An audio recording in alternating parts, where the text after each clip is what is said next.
Bishabeleesh, hola, ¿cómo están?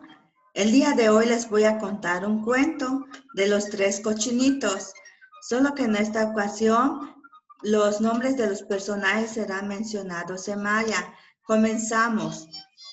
Los tres cochinitos. Oshtul Mehenkekem. Eran Oshtul Mehenkekem, tres cochinitos que decidieron ir al bosque y hacerse un yotoch, una casa cada uno.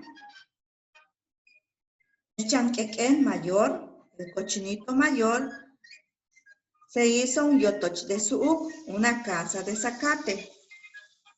El chanquequén mediano, el cochinito mediano, hizo su yotoch de che, una casa de madera.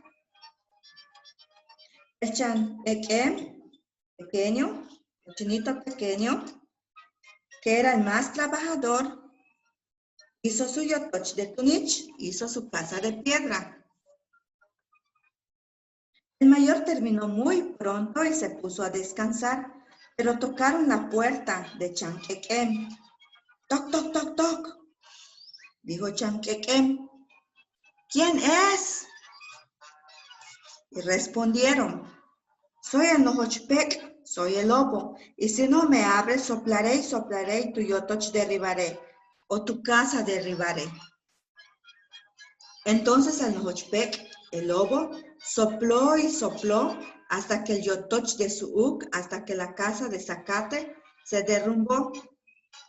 Pero el chanquequén, pero el cochinito, consiguió escapar al yotoch. Consiguió escapar a la casa de su hermano mediano. Estaban los catul mehenquequén, estaban los dos cochinitos en el yotoch de Che, en la casa de madera, cuando llegó el Nojochpec, el lobo, y dijo, abran la puerta, o soplaré, y tu yotoch derribaré, o tu casa derribaré. El Nojochpec, lobo, sopló y sopló, y el yotoch de Che y la casa de madera derribó. Pero ellos pudieron escapar al yotoch de su hermano, a su casa de su hermano, el más pequeño, que era de Tunich.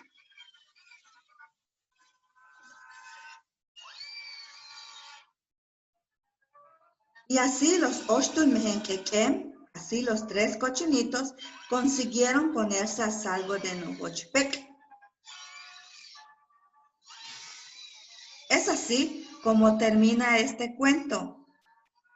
Malotum Kalantabaesh, Tuhek Im.